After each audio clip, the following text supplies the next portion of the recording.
মেঘলা দিনে একলা ঘরে থাকে না তো মন, কাছে যাবো কবে পাবো ওগো তোমার নিমন্ত্রণ। নিমন্ত্রণ ছাড়াই আজকে দাওয়াত খেতে চলে আসলাম। কোথায় চলে আসলাম, কিভাবে আসলাম, সম্পূর্ণ ভিডিওতে আপনারা দেখতে পাবেন। থাকুন আমাদের সাথে, দেখুন আমাদের নতুন ভিডিও। সুপ্রিয় দর্শক, আসসালামু আলাইকুম। আমি ফারুক আহমেদ আবার চলে আসলাম আপনাদের সামনে নতুন একটি ভিডিও নিয়ে। ভিডিওটি শেষ পর্যন্ত আমাদের সাথেই থাকুন।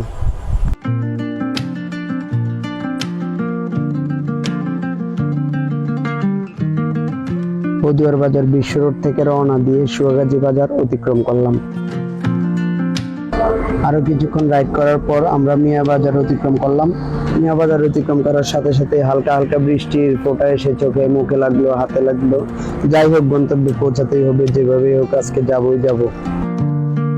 মিয়া বাজার থেকে আমরা আরো 15 থেকে 20 মিনিট রাইড করার পর চলে আসলাম চৌদ্দগ্রাম বাজারে। চৌদ্দগ্রাম বাজার আগের চাইতে এখন অনেক সুন্দর এবং পরিপাটি হয়েছে, বিশেষ করে রাস্তাগুলা। আগে চৌদ্দগ্রাম বাজারে অনেক বড় একটা লম্বা লাইন পড়ে যেত জ্যামের, কিন্তু এখন সম্পূর্ণ তার ভিন্ন। চৌদ্দগ্রাম থেকে আরো কিছুক্ষণ রাইড করার পর আমরা আমাদের গন্তব্যে পৌঁছে গেলাম। এই সেই কাঙ্ক্ষিত জায়গা যেটা কাবাব এক্সপ্রেস নামে পরিচিত। চলেন আজকে দেখি এখানে কি আছে আর কি নাই। এটা হচ্ছে রেস্টুরেন্টের প্রধান গেট। আসুন আমরা ভিতরে যাই। এটা হচ্ছে রেস্টুরেন্টের সামনের ভিউটা। এটা ঢাকা চট্টগ্রাম মহাসড়ক। আর একটা কথা বলতে ভুলেই গেছি, ওর নাম হচ্ছে হীরা। ও আমার অফিসিয়াল ছোট ভাই। ওকে সাথে নিয়ে ভ্রমণে বের হলাম আজকে। ও আমার সাথে আসলো ঘোরার জন্য।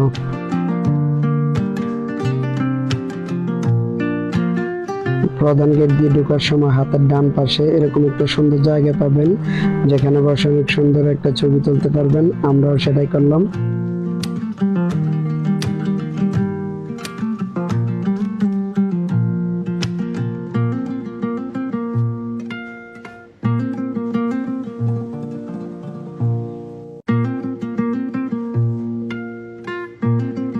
কর্মময় ব্যস্ত জীবনে যখন আমরা কাজ করতে করতে ক্লান্ত হয়ে যাই, তখন এরকম একটা জায়গা থেকে ঘুরে আসা আমাদের জন্য খুবই প্রয়োজন।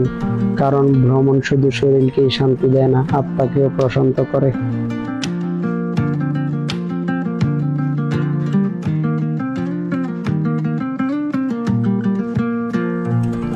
এই জায়গাটা হচ্ছে রেস্টুরেন্টের উত্তর পাশের ভিউটা, আর এই ভিউটা আমার কাছে সবচেয়ে বেশি সুন্দর লেগেছে।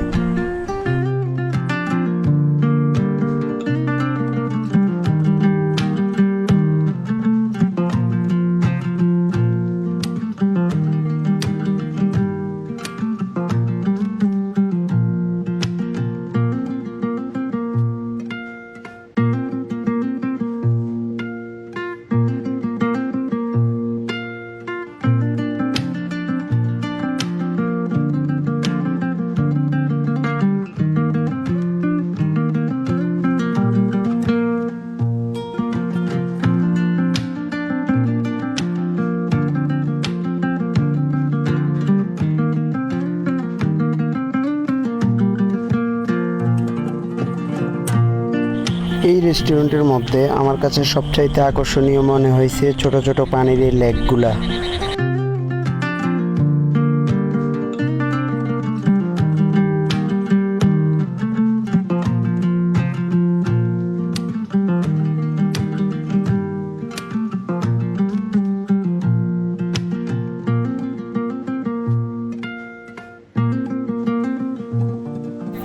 এই সাইকেলটা আমার ছোটবেলার সাইকেলটার মতো, যেটাতে করে আমি প্রথম সাইকেল চালানো শিখেছিলাম। এই জন্য আমি আর হীরা এখানে ছবি তোলাটা মিস করলাম না।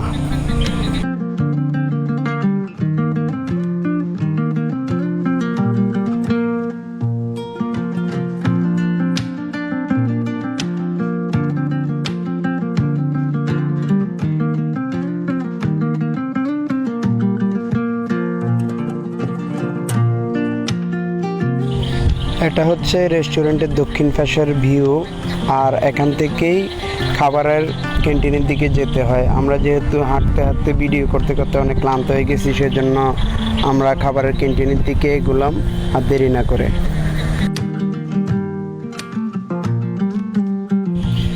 যেহেতু আমরা বেশি একটা ক্ষুধার্ত ছিলাম না, এজন্য হালকা কিছু নাস্তা অর্ডার করলাম এবং আমাদের নাস্তা শেষ করতে করতে সন্ধ্যা হয়ে গেল। এখন বাড়ি ফেরার পালা। সবাই ভালো থাকবেন, সুস্থ থাকবেন, আমার পেজটাকে ফলো দিয়ে রাখবেন। আসসালামু আলাইকুম।